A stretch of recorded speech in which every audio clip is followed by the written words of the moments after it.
Salam, dalam video kali ini saudara sekalian kita akan mencoba melanjutkan untuk memahami salah seorang tokoh yang lain selain Karl Barth di dalam konteks teologi neo-ortodoksi, yakni seorang ahli yang bernama Rudolf Bultmann.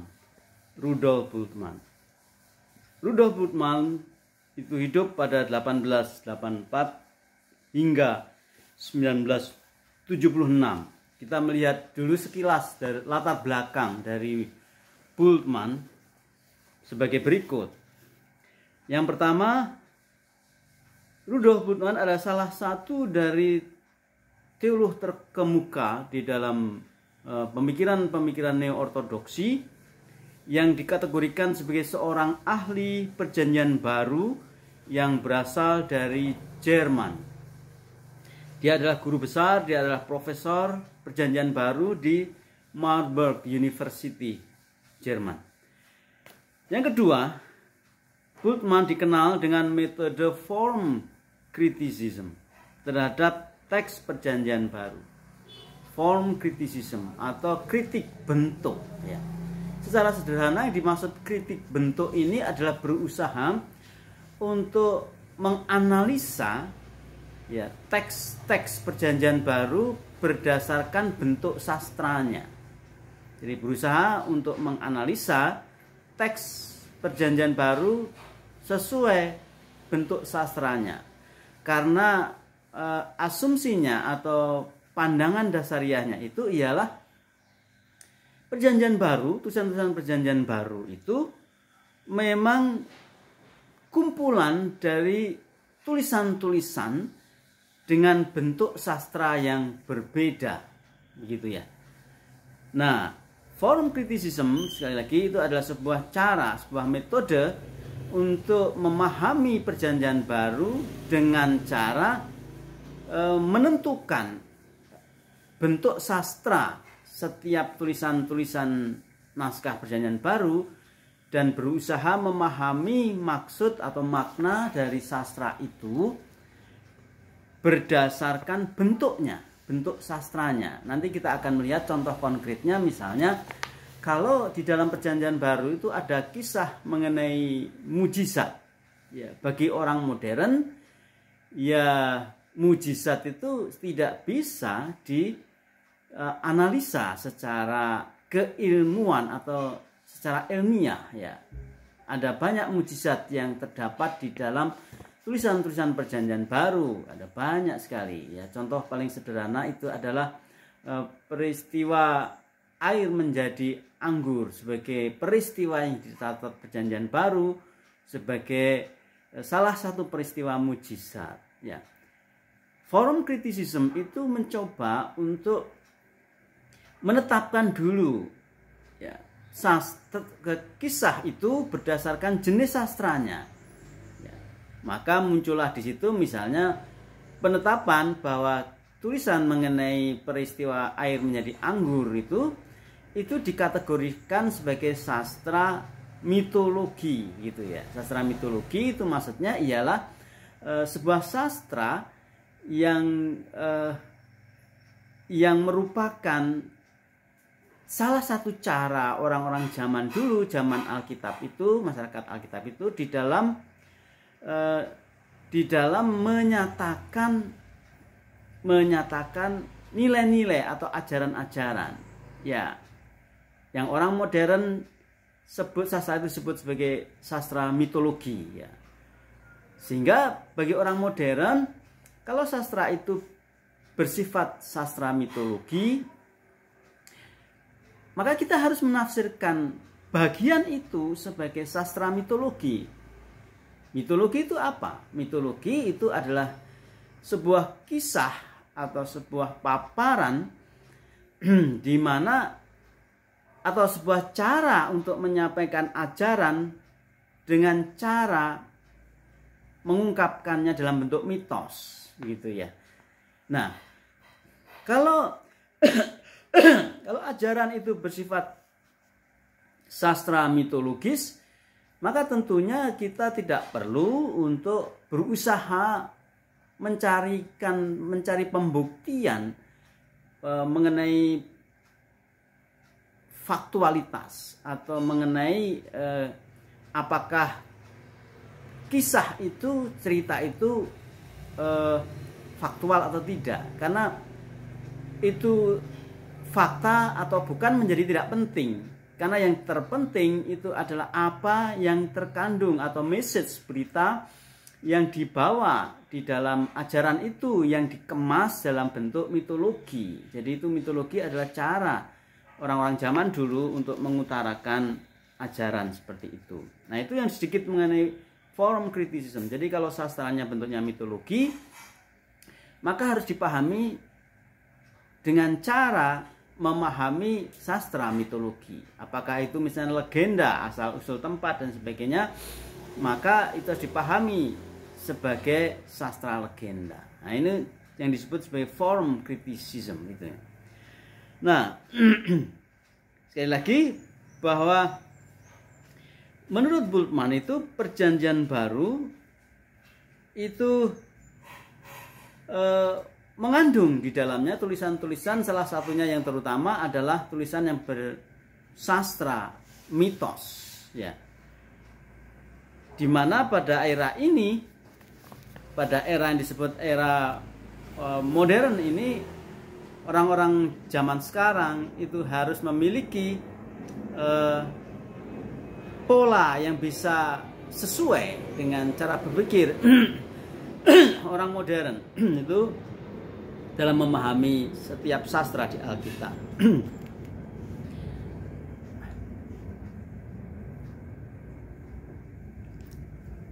Yang bisa dikaitkan dengan Rudolf Bultmann selain latar belakangnya ialah karya-karya utamanya.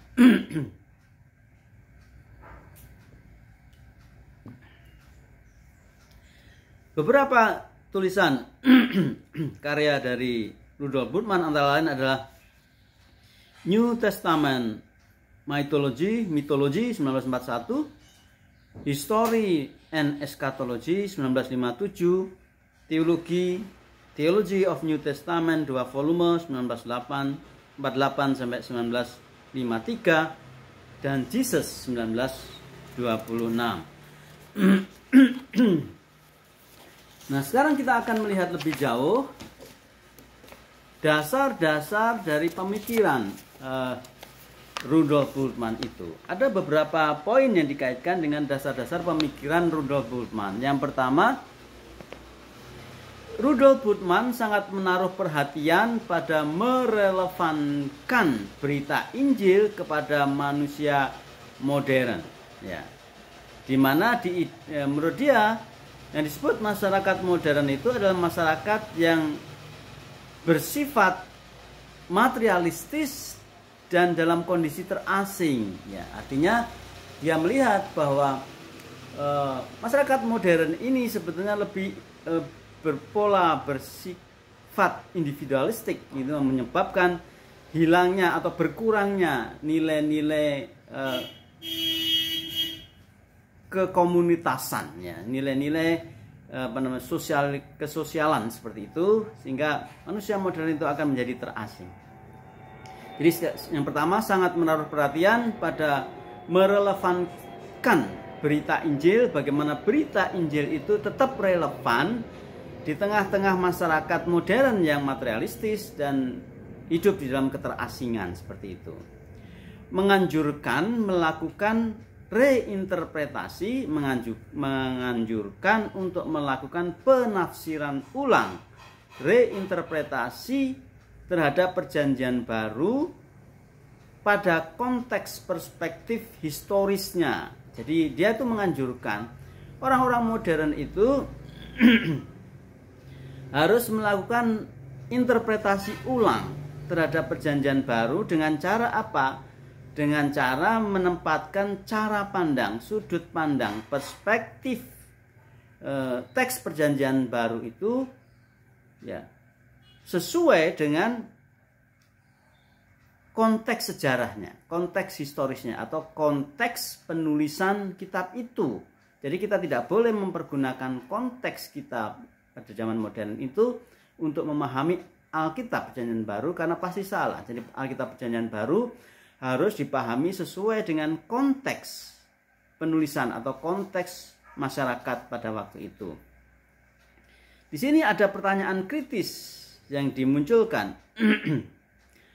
Yakni, haruskah manusia yang hidup di era abad 20 ini dengan worldview atau dengan cara pandang yang tidak cocok, yang tidak kompatibel dengan cara pandang abad pertama, masyarakat abad pertama, yang adalah era pre-saintifik, era sebelum berkembangnya ilmu pengetahuan.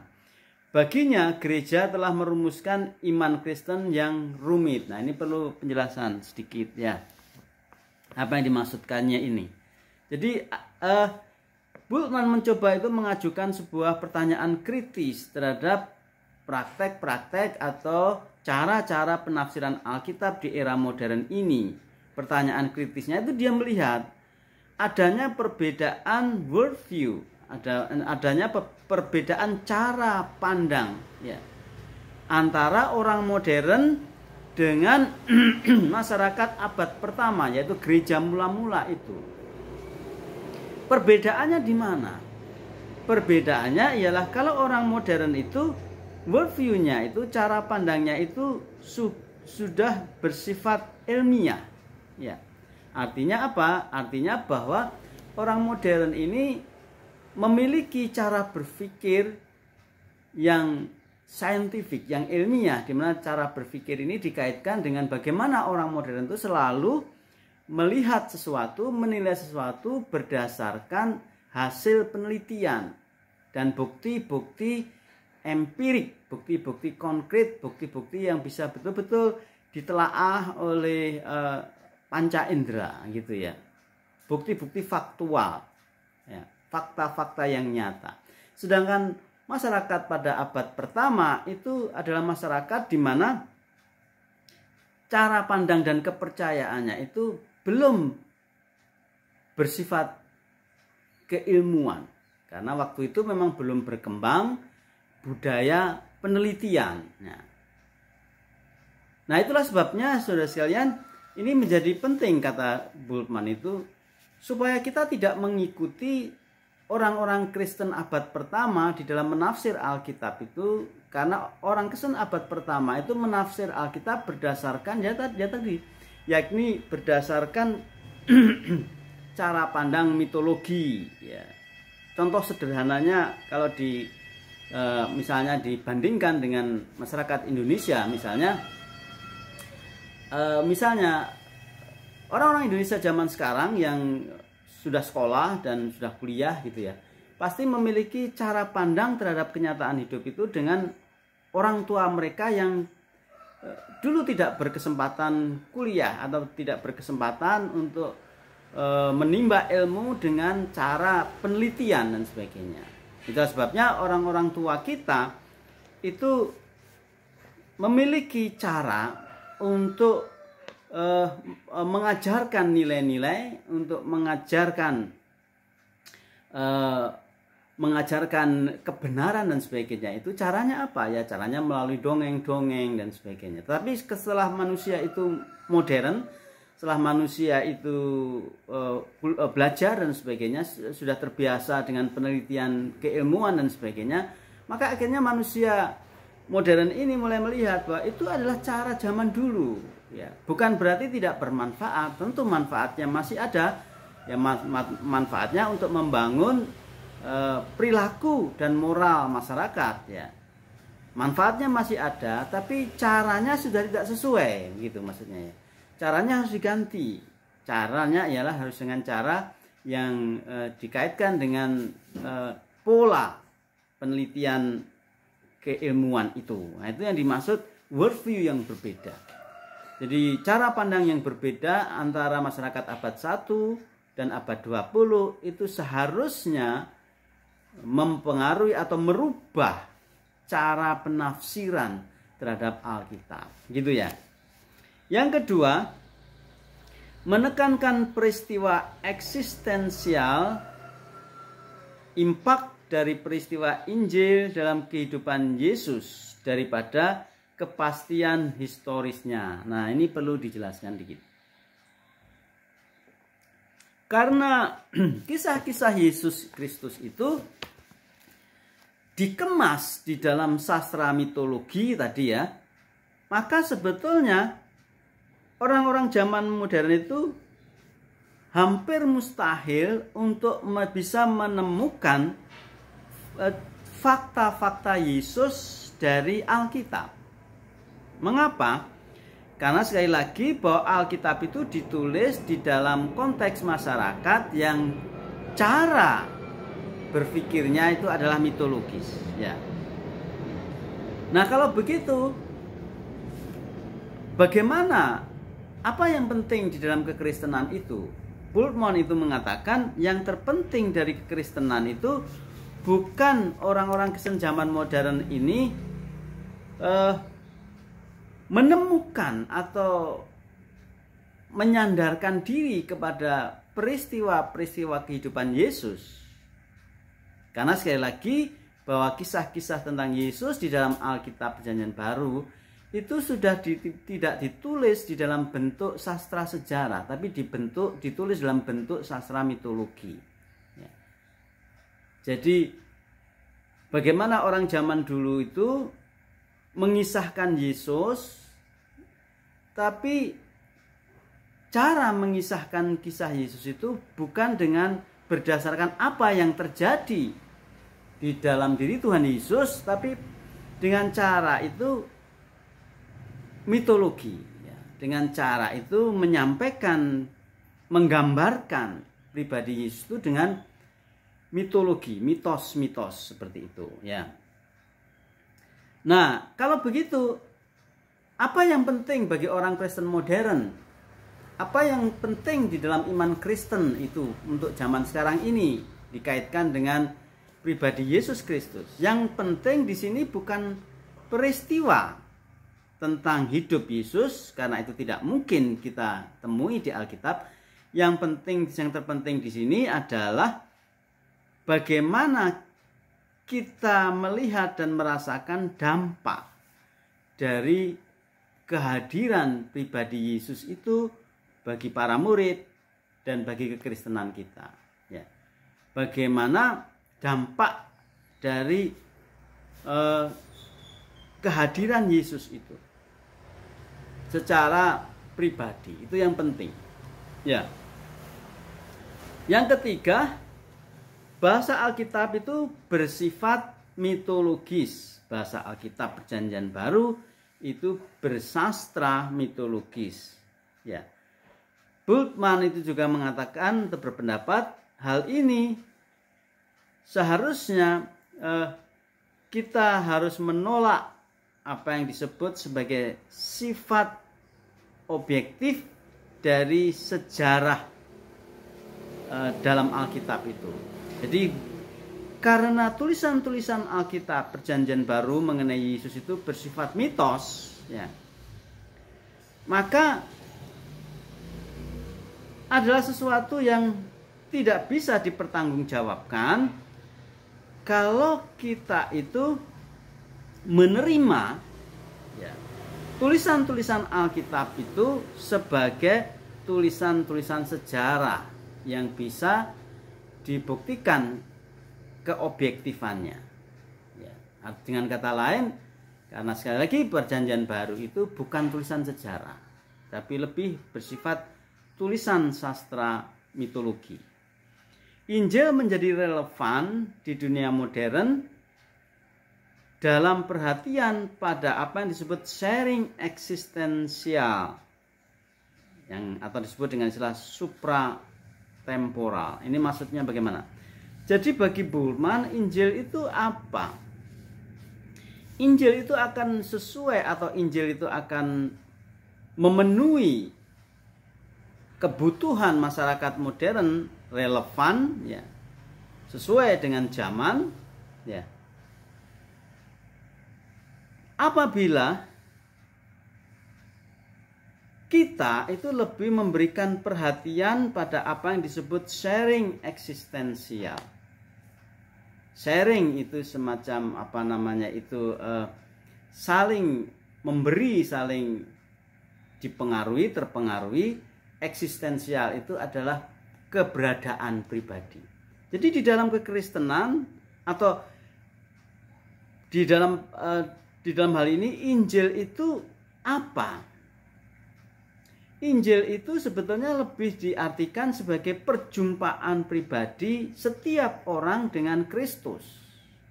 Makanya itu disebut sebagai supratemporal. Supratemporal itu artinya bahwa sharing eksistensi, perjumpaan pribadi dengan Yesus itu melampaui, ya, melewati, mengatasi, ya, apa yang disebut batasan-batasan waktu. Artinya apa? Artinya bahwa bagi orang modern yang memiliki jurang, gap yang besar sekali dengan penulis-penulis Alkitab itu, juga dalam konteks cara berpikir yang berbeda dan sebagainya, maka bagi orang modern sudah tidak terlalu penting atau orang modern tidak membutuhkan. Bahkan orang modern seharusnya tidak mempercayai tulisan-tulisan Alkitab itu sebagai tulisan-tulisan yang menjadi panduan utama atau menjadi nilai utama kekristenan. Ya.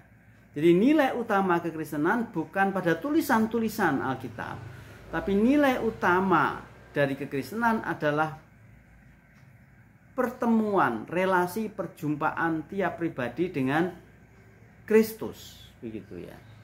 Nah, itulah yang disebut sebagai fakta yang bersifat supratemporal tadi, gitu ya. Nah, ini artinya sebetulnya lalu Alkitab itu gunanya apa? Atau Alkitab itu dipahami sebagai apa? Alkitab itu sebetulnya adalah tulisan-tulisan yang berisi mengenai perjumpaan pribadi orang-orang Kristen zaman dulu, ya, dengan Kristus, ya, secara pribadi. Nah, pada waktu perjumpaan mereka dengan Kristus itu ditulis, maka tulisan-tulisan mereka tentang perjumpaan mereka dengan Kristus itu sebetulnya tidak sepenuhnya bisa mewujudkan peristiwa perjumpaan mereka dengan Kristus itu secara pribadi. Jadi artinya bahwa pengalaman perjumpaan pribadi dengan Kristus itu lebih unggul, ya, dibandingkan dengan tulisan-tulisan Alkitab. Nah, kalau begitu apakah orang modern masih membutuhkan Alkitab? Jawabannya masih dan harus. Karena apa? Karena Alkitab itu berfungsi untuk menjadi semacam batu lompatan, gitu ya, bagi orang Kristen modern untuk mengalami langsung, ya, mengalami langsung perjumpaan mereka dengan Tuhan, begitu ya. Jadi Alkitab itu alat bantu saja untuk menolong kita itu mengalami perjumpaan langsung dengan Tuhan itu. Tapi yang terpenting dalam kekristenan itu bukan Alkitabnya, tapi yang penting di sini adalah perjumpaan orang Kristen dengan Tuhan itu. Itu yang ketiga. Yang keempat, Rudolf Bultmann itu sangat dipengaruhi konsep eksistensial yang otentik dari filsafat eksistensi Heidegger. Jadi Heidegger ini siapa? Heidegger ini adalah salah satu pemikir, seorang filsuf, di mana ajarannya itu, pandangannya itu disebut ajaran yang disebut eksistensialisme, paham eksistensialisme. Secara sederhana, apa itu eksistensialisme? Eksistensialisme itu adalah sebuah paham yang secara sederhana menegaskan bahwa kebenaran yang bisa dipercayai itu adalah kebenaran yang merupakan atau yang berasal dari pengalaman pribadi. Ada banyak teori di dunia ini, ada banyak nilai di dunia ini, tapi ujungnya sesuatu itu menjadi benar bagi setiap orang itu berdasarkan pengalamannya sendiri, berdasarkan eksistensinya sendiri, berdasarkan apa yang dialami, apa yang dirasakannya sendiri. Nah, itulah sebabnya nanti teologi neortodoksi itu juga disebut sebagai teologi eksistensialisme. Artinya adalah sebuah cara untuk memahami Allah bertitik tolak dari pengalaman pribadi manusia itu sendiri dengan Allah. Nah, itu yang disebut itu teologi eksistensialisme, itu ya, teologi eksistensialisme. Jadi ini kalau digambarkan seperti gambaran laut gitu ya. Kalau kita melihat fenomena alam ya. Kalau kita melihat laut, maka laut itu menampung air dari semua aliran sungai. Aliran sungai itu semuanya itu mengarah ke laut, kan begitu ya. Muaranya ke laut. Ada begitu banyak aliran sungai, semua itu mengarah ke laut. Ya, jadi laut menampung semua air ya, yang mengalir dari aliran-aliran sungai itu. Tapi kita tahu bahwa pada waktu sungai itu mengalirkan air ke laut, dia tidak hanya mengalirkan air, saudara sekalian. Tetapi juga di dalam air itu ada begitu banyak hal yang terhanyut, ya, sampah-sampah apa saja ya, pohon-pohon kering dan sebagainya, itu semua itu mengalir juga ke dalam laut. Tetapi kalau kita perhatikan itu, laut itu tidak menerima semua yang dibawa oleh aliran air sungai itu. Ya, airnya ditampung, tapi sampahnya itu dikembalikan gitu ya. Sehingga itulah mengapa di pantai selalu ada banyak sampah. Ya. Jadi sampahnya itu tidak diterima. Nah, itu kira-kira gambaran sederhana dari apa yang dimaksud filsafat eksistensialisme itu. Filsafat eksistensialisme sederhananya bahwa manusia itu bisa saja menerima semua informasi, semua nilai dari mana saja. Bahkan dari semua kepercayaan apa saja. Tetapi yang terpenting pada akhirnya manusia itu memiliki kemampuan untuk memilah mana yang paling cocok, mana yang paling benar bagi dirinya sendiri.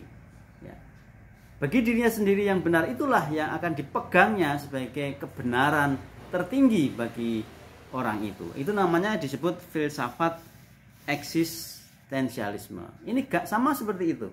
Di dalam teologi Bultmannisme juga demikian. Teologi eksistensialisme seperti itu. Kita menerima Alkitab, kita membaca Alkitab, dan kita menerima informasi-informasi tentang Allah dari para penulis Alkitab, gitu ya. Tapi akhirnya kita sendiri harus menetapkan siapa Allah yang kita percayai itu. Gitu. Apakah kita bisa masih membutuhkan informasi dari Alkitab? Masih, dan sifatnya itu harus menerima itu karena menurut Bultmann hanya Alkitablah yang mengandung, yang berisi tulisan-tulisan mengenai pengalaman orang-orang percaya tempo dulu dengan Allah. Jadi Alkitab sifatnya itu keharusan. Karena Alkitab itu menyajikan kepada kita, bahkan Alkitab itu satu-satunya yang menyajikan kepada kita kisah-kisah perjumpaan orang zaman dulu ya, dengan Allah, dengan Kristus. Tapi yang terpenting sekarang bagi kita orang modern ialah bukan mengikuti pengalaman mereka, tetapi kita sendiri memiliki pengalaman itu dengan Tuhan atau dengan Kristus. Itu namanya disebut teologi eksistensialisme atau filsafat eksistensialisme. Nah, walaupun nanti Heidegger itu dikategorikan sebagai filsuf yang ateistik, karena akhirnya Heidegger itu menyimpulkan bahwa sebetulnya pada dasarnya Tuhan itu tidak ada. Tuhan itu tidak eksis. Tidak ada Tuhan itu. Karena apa? Toh ternyata walaupun ada banyak kepercayaan tentang Tuhan di masyarakat, ya. Kepercayaan tentang Tuhan itu sebetulnya selalu merupakan hasil dari pandangan, hasil dari pemahaman setiap orang atau orang per orang itu. Jadi tidak ada nilai yang universal tentang Allah itu. Karena apa? Karena seluruh pengertian tentang Allah selalu bersifat personal itu ya.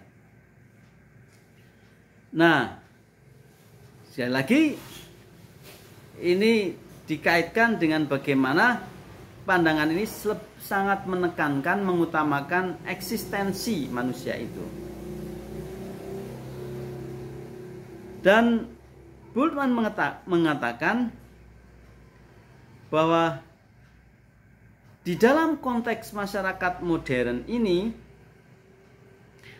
dan masyarakat yang terasing, juga masyarakat yang kosong secara jiwani ini, Allah terus memanggil manusia untuk mengambil keputusan, ya, dan memperoleh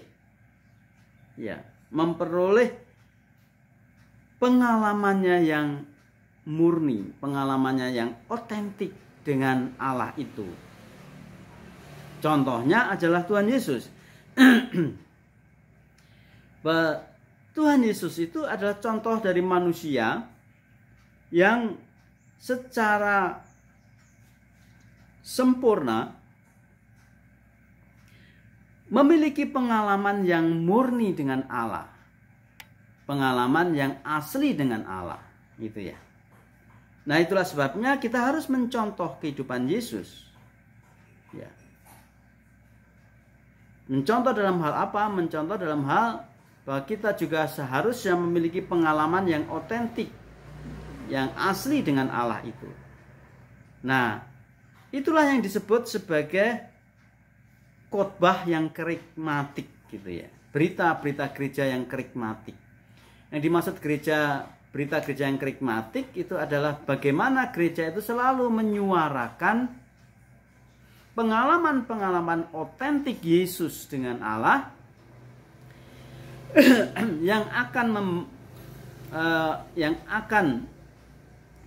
menolong orang Kristen modern saat ini, yang akan mendorong orang Kristen zaman sekarang ini untuk memiliki pengalaman yang sama dengan Kristus, ya, sehingga manusia itu memperoleh persekutuan dengan Allah itu.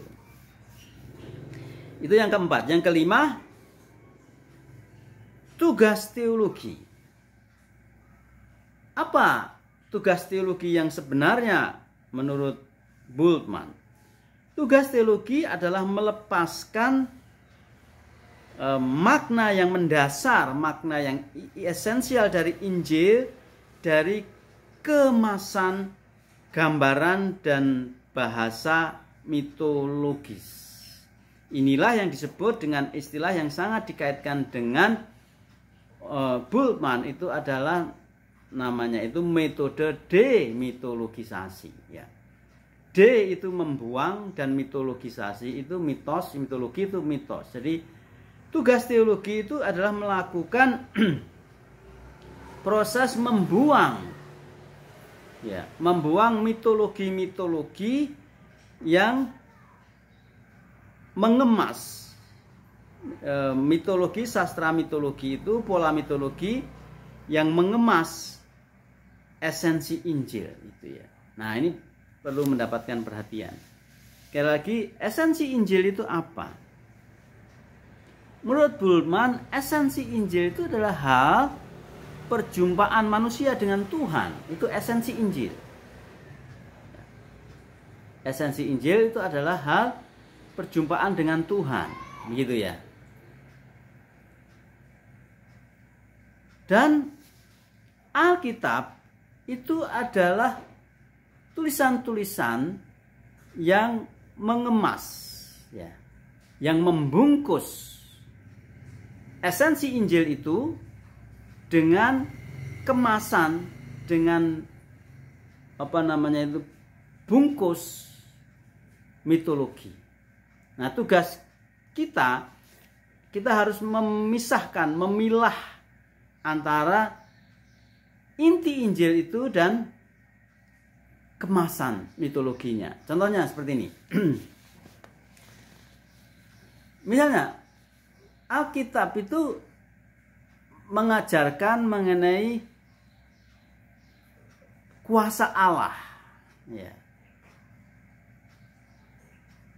Dan kuasa Allah yang tidak terbatas. Kembali kepada contoh tadi. Salah satunya ialah Allah itu tidak dibatasi oleh kondisi-kondisi alamiah. Kalau manusia ya dibatasi oleh itu. Misalnya air itu ya air, anggur ya anggur. Ini adalah dua zat yang tidak mungkin bisa disatukan. Itu dua jenis zat yang berbeda. Itu manusia. Tapi Allah yang Maha Kuasa itu bisa melakukan itu, bisa merubah zat itu, air menjadi anggur dan sebagainya, ya. Kalau kita ingin mengajarkan mengenai kemahakuasaan Allah, dan itu menjadi inti daripada kekristenan, ya, maka yang penting kita ajarkan itu ialah menyampaikan mengenai kemahakuasaan Allah itu, mengenai peristiwa air menjadi anggur. Itu adalah cara orang zaman dulu untuk mengajarkan mengenai Allah yang Maha Kuasa itu. Tapi air menjadi anggur itu bagi manusia modern jelas itu tidak mungkin dan tidak akan bisa terjadi. Dan itu tidak penting terjadi atau tidak, karena yang terpenting di sini adalah ingin mengajarkan kemahakuasaan Allah itu.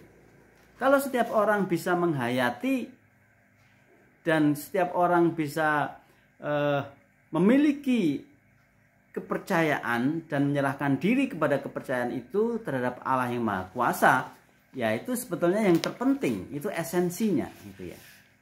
Nah, sekali lagi, kalau Allah yang Maha Kuasa itu nanti dikisahkan dalam bentuk-bentuk mujizat, yaitu itu adalah kemasan saja, ya. Bagi orang modern kemasan itu tidak penting, gitu. Yang penting adalah esensinya. Nah, itu yang dimaksud tugas teologi, melepaskan makna esensial, makna yang mendasar dari Injil itu dari kemasan, ya, bahasa dan gambaran-gambaran mitologis masyarakat tempo dulu.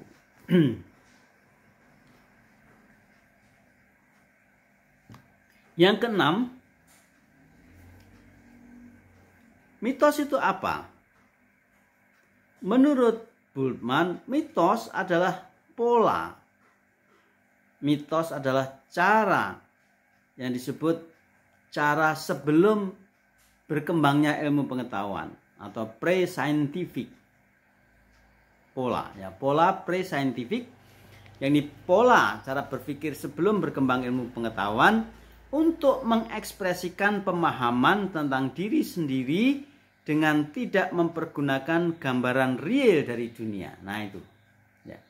Jadi Alkitab itu adalah, khususnya Perjanjian Baru, itu adalah tulisan-tulisan yang bersastra mitos. Yakni tulisan-tulisan di mana orang zaman dulu itu mengekspresikan, ya, mengekspresikan nilai-nilai dan kepercayaan-kepercayaan itu dan pemahaman-pemahaman, ya, dengan cara tidak mempergunakan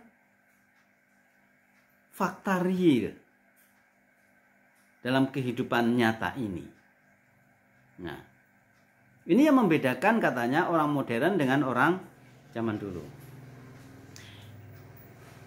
Itulah sebabnya Perjanjian Baru hanya bisa dipahami secara tepat melalui metode tafsir, cara penafsiran disebut demitologisasi. Dengan melakukan cara demitologisasi terhadap Injil, maka itu akan bisa diterima oleh orang modern. Nah, itu bagi Bultmann. Dia juga menegaskan bahwa yang terpenting di dalam kehidupan Kristiani itu ialah kesediaan untuk bersama-sama dengan Kristus itu disalib, dalam tanda petik itu disalib bersama-sama dengan Kristus. Artinya yang terpenting di dalam kehidupan Kristen itu adalah bagaimana orang Kristen itu dimampukan secara pribadi, secara eksistensial, itu dimampukan untuk bersedia menanggung salib, bersedia untuk membela kebenaran apapun risikonya. Nah, itu maksudnya seperti itu. Yang ketujuh, menolak worldview atau menolak cara pandang kekristenan awal. Abad 1. Pengertian Injil yang non-spesial dan non-temporal merupakan makna Injil yang murni. Maksudnya bagaimana?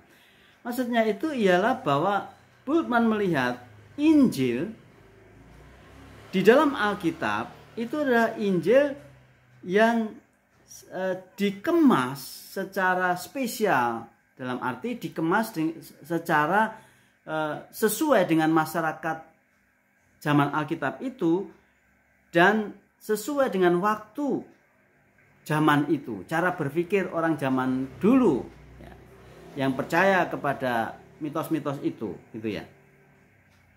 Nah, menurut Bultmann, Injil itu harus diartikan kepada makna yang murni. Nah, terus ditemukan makna murninya. Ya.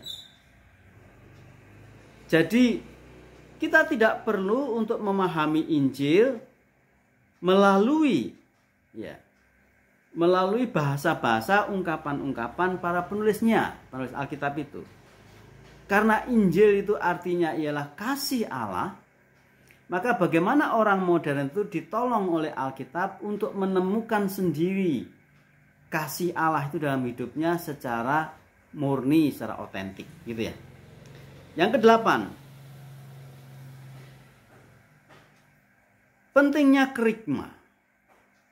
Ya, kerigma itu apa? Kerigma itu sederhananya adalah berita. Berita yang dimaksud itu apa? Berita yang dimaksud di situ adalah berkaitan dengan panggilan kepada orang percaya untuk mengalami perjumpaan dengan Tuhan yang otentik, yang asli. Yang penting itu ialah bagaimana gereja itu menyuarakan atau memberitakan bahwa setiap orang itu memiliki hubungan dengan Tuhan Yesus Kristus secara pribadi. Nah, itu yang disebut kerigma. Nah, kerigma itu lebih penting, kerigma itu lebih utama dibandingkan tulisan-tulisan Alkitab itu. Ya. Tulisan Alkitab itu menolong orang modern untuk mendengar kerigma, untuk mendengar berita. Nah, beritanya apa? Suara yang diperdengarkan apa? Suara yang diperdengarkan adalah perjumpaan pribadi dengan Kristus, relasi pribadi dengan Kristus. Nah, itu. Berikutnya, penerapan metode form criticism. Tadi sudah disampaikan ya, kritik bentuk. Jadi penafsir-penafsir modern harus memiliki skill, kemampuan untuk bisa menetapkan dalam setiap tulisan Alkitab, paragraf-paragraf dan pasal-pasal di Alkitab itu dia harus bisa membedakan. Oh, bagian ini adalah mitologi misalnya ya. Misalnya contohnya saja, kita membaca misalnya kisah mengenai Tuhan Yesus berjalan di atas air. Ya, bagi orang modern tentu itu bertentangan dengan ilmu pengetahuan yang berdasarkan pengalaman nyata, bukti nyata ya. Mana ada orang bisa berjalan di atas air, itu kan nanti bertentangan dengan hukum apa? Archimedes atau apa dan sebagainya. Jadi orang modern itu jelas tidak mungkin bisa menerima kisah Yesus berjalan di atas air itu secara nalar, tidak mungkin gitu ya. Nah, itulah sebabnya orang modern itu harus bisa menetapkan, oh berarti cerita Yesus berjalan di atas air itu sastranya itu mitologi, sastranya mitos, dia bukan sastra kisah sejarah, tapi sastra mitos. Sehingga kita harus menafsir peristiwa itu atau tulisan itu dengan pendekatan mitologis. Dengan cara bagaimana? Membuang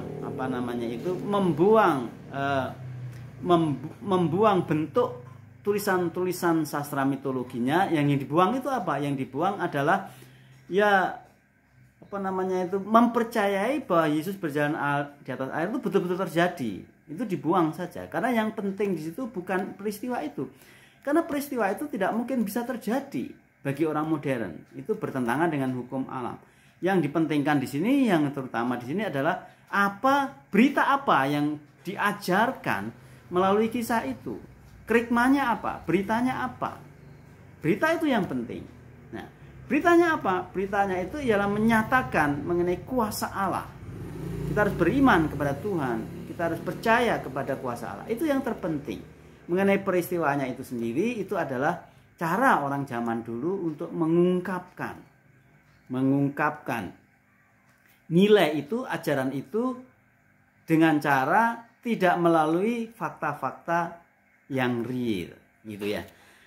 Yang 10, tugas kritik bentuk atau tugas forum criticism adalah melakukan analisa sejarah tradisi lisan untuk meneliti Injil yang tertulis. Nah, ini perlu dijelaskan. Bagi Rudolf Bultmann itu sebetulnya ada dua hal yang penting. Yang pertama itu tulisan-tulisan tentang Yesus yang nanti bentuknya adalah keempat Injil, dan kisah-kisah tentang Yesus yang itu disebut sebagai tradisi lisan. Ya. Menurut Bultmann, tradisi lisan, kisah-kisah yang tidak tertulis tentang Yesus itu lebih otentik dibandingkan tulisan-tulisan tentang Yesus. Karena tulisan-tulisan tentang Yesus itu adalah ungkapan-ungkapan yang disebut sastra mitologi orang zaman dulu di dalam menyatakan siapakah Yesus. Yang lebih penting, yang lebih otentik, yang lebih orisinal adalah apa yang disebut sebagai tradisi lisan, kisah-kisah itu. Nah, tugas kita orang modern itu ialah menemukan tradisi-tradisi lisan itu dan mengkoreksi atau apa disebutnya dengan istilah itu meneliti atau menganalisa tulisan Alkitab itu supaya lebih sesuai dengan tradisi lisan. Nah, itu satu hal yang diusulkan oleh Bultmann. Yang berikutnya tentang Bultmann. Menurut Bultmann telah terjadi apa yang disebut dalam bahasa Inggris ada istilah historical residuum. Historical residuum itu semacam pengurangan atau terjadi sebuah pengurangan nilai kesejarahan dari pengajaran Yesus itu. Ya. Jadi yang dimaksud sebagai penurunan nilai sejarah dari kehidupan Yesus itu apa? Dalam hal ini apa yang dimaksudkan? Yakni terjadi perbedaan antara apa yang disebut gereja, yang disebut sebagai kekristenan, dan nilai Kristen itu sendiri. Nah, ini maksudnya apa? Bagi orang modern ternyata sudah terjadi dua hal ini. Gereja itu telah menghasilkan doktrin-doktrin tentang Yesus. Ya. Tetapi doktrin tentang Yesus yang dihasilkan gereja itu telah mengurangi fakta Yesus sendiri, gitu ya. Karena apa? Karena kepentingan menyusun doktrin itu untuk memperoleh pengaruh ya pada orang. Sehingga akhirnya doktrin itu dibangun, doktrin itu dibentuk sebaik mungkin, ya katakanlah semeyakinkan mungkin, supaya orang itu bisa mendapatkan, supaya itu bisa mempengaruhi pikiran orang. Nah, menurut Bultmann, hal ini telah terjadi apa yang disebut pengurangan nilai sejarah, historical residuum tadi. Pengurangan nilai sejarah yang sungguh-sungguh otentik tentang Yesus ya, dari perumusan tentang doktrin. Contoh yang paling konkret misalnya gini, misalnya di dalam doktrin Kristen misalnya itu ada misalnya ajaran mengenai doktrin Kristen punya ajaran mengenai inkarnasi, gitu ya, inkarnasi. Ya. Inkarnasi itu secara doktrin itu menghasilkan begitu banyak pertanyaan, ya. Pertanyaan yang muncul, ya, mengenai malaikat yang datang kepada Maria, kepada Yusuf, yang lebih lagi mengenai kisah Maria itu mengandung, ya, tanpa benih seorang laki-laki dan sebagainya. Ada banyak sekali hal-hal yang menimbulkan konflik pikiran bagi orang-orang modern itu. Nah, lalu muncullah doktrin inkarnasi itu yang mengajarkan, yang mendoktrin bahwa inkarnasi itu adalah berkaitan dengan fakta-fakta yang terkait, ya, tentang malaikat, tentang seorang wanita yang masih lajang, yang hamil dan sebagainya. Itu tuh semuanya itu sangat sulit diterima oleh orang modern itu, ya. Nah, kalau ada kisah seperti itu dan akhirnya itu diyakini sebagai kebenaran, itu terus akan menimbulkan konflik dalam pikiran manusia itu. Dan menurut Bultmann, sebetulnya ajaran itu sudah mengalami apa yang disebut pengurangan makna sejarah, historical residuum tadi. Ya. Lalu maksudnya bagaimana? Ya, kembali kepada tadi, bahwa inti daripada reinkarnasi itu sebetulnya ialah bagaimana kita misalnya memperoleh berita, krikma dari ajaran itu, ya, doktrin itu. Ya. Mengenai apa? Mengenai misalnya, ya, mengenai Allah yang Maha Kasih dan sebagainya. Nah, itu yang disebut sebagai historical residuum atau pengurangan yang disebut kualitas sejarah Yesus itu. Nah, sekarang kita akan melihat beberapa hal yang perlu dikritisi dari pemikiran Bultmann itu. Yang pertama, mungkinkah kepercayaan didasari pada hal yang non-historis? Maksudnya begini, Bultmann itu menolak sisi historisitas dari Alkitab. Tapi pertanyaannya itu, apakah mungkin kita itu memiliki kepercayaan yang mendasar kalau tidak didasari kepada hal-hal yang tidak pernah sungguh-sungguh terjadi? Nah, ini perlu dikritisi, ya. Apakah memiliki sifat kelanggengan dan konsistensi kalau kita memiliki sebuah keyakinan, tapi keyakinannya itu tidak berdasarkan apa yang terjadi? Ya. Nah, ini pertanyaannya. Yang kedua, jadi yang penting yang pertama di sini ialah kita harus mengkritik si Rudolf Bultmann itu. Ya. Kalau dia itu semacam menjadikan fakta sejarah Alkitab itu sebagai sesuatu yang tidak perlu dipercayai, ya, kita bertanya gitu, ya. Lalu dasarnya apa kita itu beriman? Kalau ternyata yang kita imani itu tidak pernah ada faktanya, bukankah iman kita itu akan menjadi iman yang kosong kalau tidak ada dasarnya? Ya. Yang kedua itu masalah problem bagaimana firman Allah itu diwujudkan dalam bahasa manusia. Ya, Alkitab itu adalah firman Allah dalam bahasa manusia. Ya. Kalau ternyata Alkitab itu tidak lagi diterima sebagai firman Allah dalam bahasa manusia, ya, lalu orang itu akan berpegang pada apa? Ya, pasti akan terjadi ketidakpastian dalam hidup itu karena memang tidak ada ukuran yang tertentu. Ya, bukan berarti tulisan Alkitab itu menuliskan semua hal tentang Allah, itu jelas tidak itu maksudnya, ya. Karena Allah itu tidak terbatas dan tulisan Alkitab itu terbatas. Namun demikian, bahwa sifat Alkitab itu cukup. Cukup untuk apa? Cukup untuk membimbing manusia yang terbatas itu untuk menemukan kebenaran yang sejati, yang murni melalui tulisan-tulisan Alkitab itu. Sehingga tulisan Alkitab itu walaupun memang terbatas untuk menyatakan hal-hal kealahan yang tidak terbatas, tapi cukup untuk menolong manusia itu, untuk menuntun manusia itu untuk memahami kebenaran. Itulah sebabnya tentu Alkitab ini bersifat absolut ya.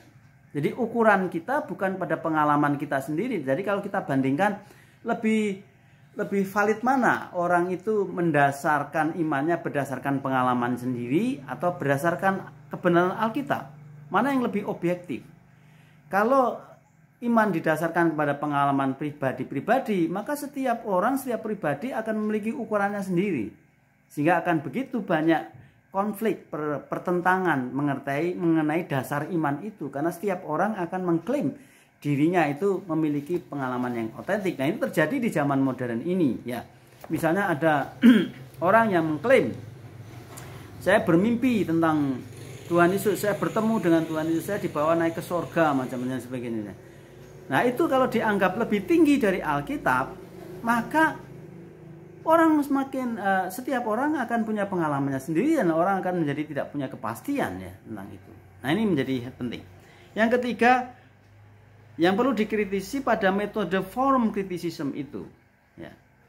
Kritik bentuk dan hasilnya kepada metode demitologisasi. Nah, ini perlu dikritisi ya. Apakah memang benar, kalaupun seandainya benar bahwa memang di Alkitab itu terdiri dari berbagai macam sastra ya. Ada sastra puisi, ada sastra sejarah, ada sastra doktrinal, ada sastra tulisan-tulisan personal, surat-surat dan sebagainya. Ya, tentu kita harus memahami itu sesuai dengan sastranya. Tetapi apakah kritik bentuk itu? Kalau kritik bentuk itu didasari pada kecurigaan, gitu ya. Kritik bentuk itu didasari pada kecurigaan bahwa orang zaman dulu itu menulis ya berdasarkan gaya tulisannya dan keyakinannya itu ya. Apakah memang benar demikian? Ya. Bukankah Allah itu memang menyatakan kebenaran dirinya dan karyanya itu melalui bahasa-bahasa manusia? Mana yang lebih tidak masuk akal di dalam hal memahami Allah? Allah yang menyatakan diri di dalam bahasa manusia atau sama sekali Allah tidak menyatakan dirinya kepada manusia? Apakah mungkin manusia yang terbatas ini memiliki pengetahuan yang tidak terbatas mengenai Allah? Jadi di sini harus realistis ya. Memang Alkitab itu terbatas dalam konteks sejarah dan sebagainya. Tapi keterbatasan sastra dan tulisan Alkitab itu sama sekali tidak membatalkan fakta tentang Allah yang secara faktual, secara real menyatakan dirinya kepada manusia dan mewujudkan karyanya. Yang berikutnya, masalah relevansi Injil. Nah, ini. Di dalam merelevansikan Injil itu yang diutamakan mana gitu ya. Yang diutamakan ialah penyampaian kebenaran yang tidak berubah atau mengikuti cara berpikir masyarakat yang terus berubah. Atau seharusnya justru relevansi Injil itu adalah usaha untuk menyatakan kebenaran yang tidak berubah kepada masyarakat yang terus berubah. Ya. Justru disinilah relevansinya. Kalau Injil itu terus berubah dan masyarakat juga terus berubah dan sama-sama terus berubahnya, di mana relevansinya itu? Relevansi itu artinya memang ada kebenaran yang absolut. Dan bagaimana kebenaran absolut itu direlevankan. Jadi kebenarannya tidak berubah. Tapi mungkin sistem dan cara penyampaiannya, cara merelevansikannya, itu metodenya bisa saja berubah. Itu ya. Yang kelima yang perlu dikritisi adalah diskusi terkait dengan inspirasi atau pengilhaman Alkitab dan inerensi Alkitab, ketidakbersalahan Alkitab. Nah, ini penting sekali. Jadi ternyata walaupun kita hidup dalam konteks masyarakat modern gitu ya, kita tidak bisa menghindarkan diri dari dasar yang teguh yang menjadi kebutuhan iman kita gitu ya.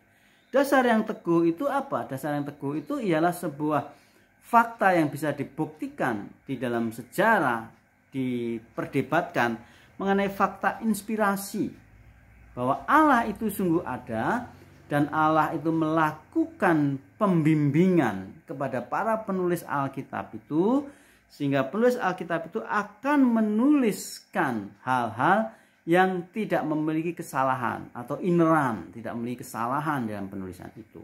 Tanpa itu, saudara sekalian, kita tidak akan memiliki dasar yang objektif. Ya.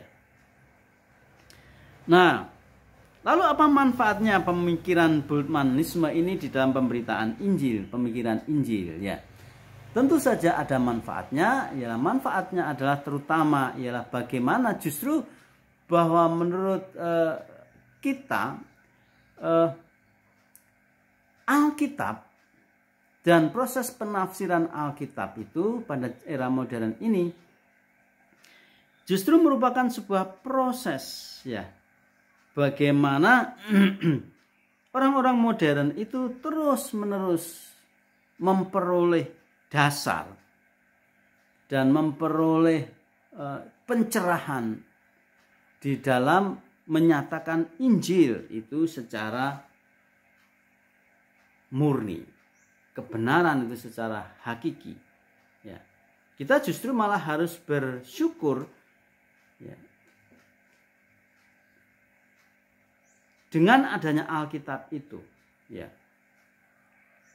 Karena dengan adanya Alkitab itu, orang-orang Kristen itu akan memiliki dasar pegangan yang tidak berubah mengenai Allah yang menyatakan diri dan tindakan-tindakan kasih-Nya kepada kita. Nah, saya kira sampai di situ sedikit pengenalan mengenai Rudolf Bultmann yang menjadi salah satu pemikir utama dari teologi neo-ortodoksi.